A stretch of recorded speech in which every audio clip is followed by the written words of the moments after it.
If the art world were a kingdom, the royalty would all live in palaces on 57th Street in Manhattan. But you don't have to go to New York to meet some of the art world's most fascinating citizens. Just come to Ocean City, New Jersey every summer and enjoy the annual Boardwalk Art Show. What's your name? William Bunting. Sort of like the hat?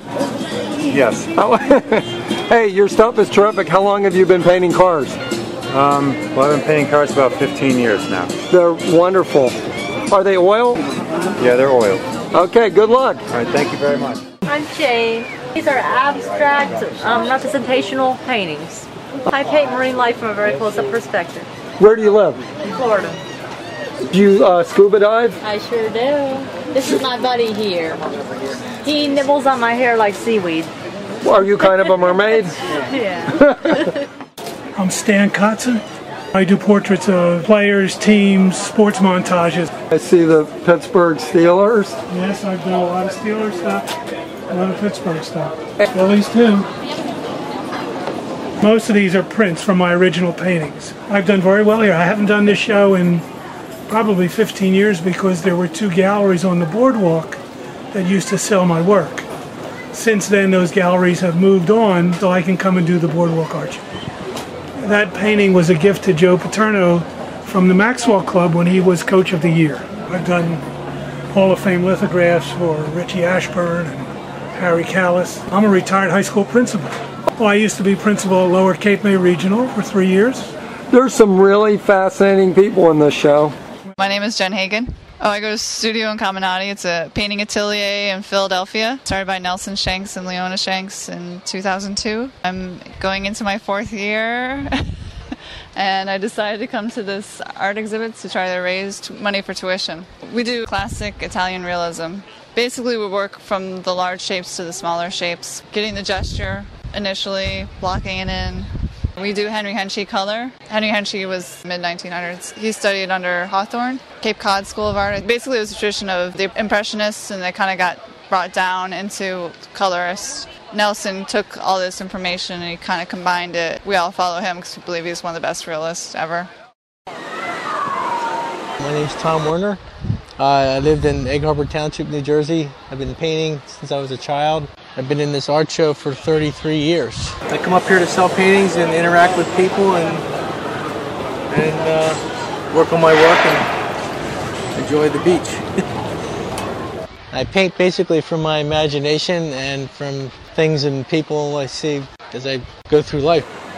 I went to Academy of Fine Arts in Philadelphia. I studied at the Barnes Foundation, which was a big influence on me. My paintings slowly evolved through the years to what it is now. And what are your influences? Paul Cézanne, German expressionist painting, a lot of French painting like Renoir and Monet, that time period. My name is Leah Manfrey. I live in Bucks County and I'm a nature photographer.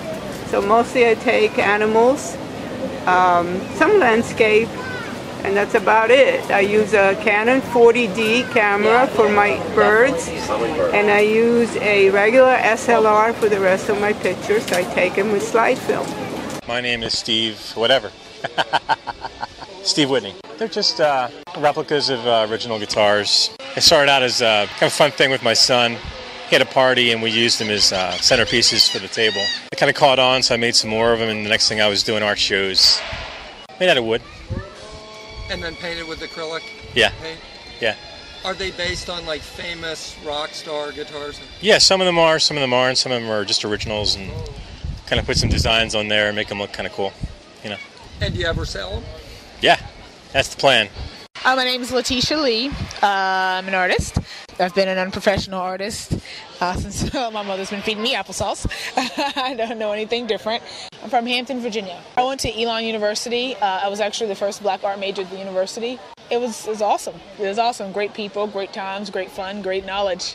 I travel all over. I've had a show in London, a couple shows in London as well, abroad and stuff. So just travel wherever people like the art and try to sell. I like the life that I live. I can't ask for much more. It's a great living for me. Are you kidding? I can't complain. There are not a lot of artists. There aren't, but you know, the problem that a lot of we artists have, there are a tremendous amount of talented artists.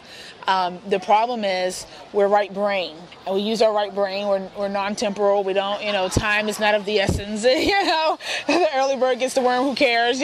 My mom is extremely anal, and because she ran her house like a boot camp almost, I was forced to use my left brain quite a bit. So whereas a lot of artists can't keep up with the business side of it, I'm very good at that. So.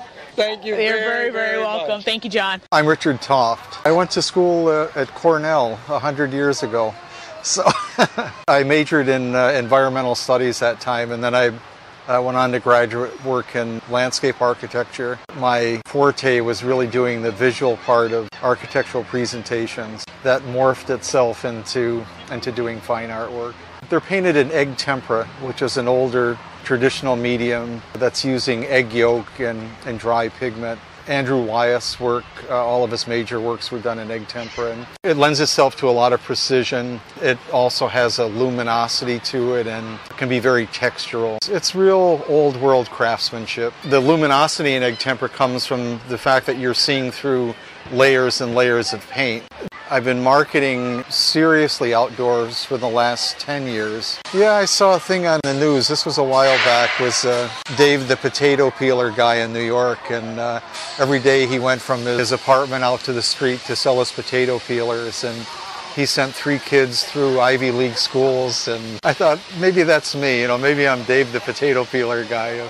Have you ever been in an Ernest Hemingway look-alike contest? I quit drinking 20 years ago, so I lost my edge, but I'm open for sponsorship.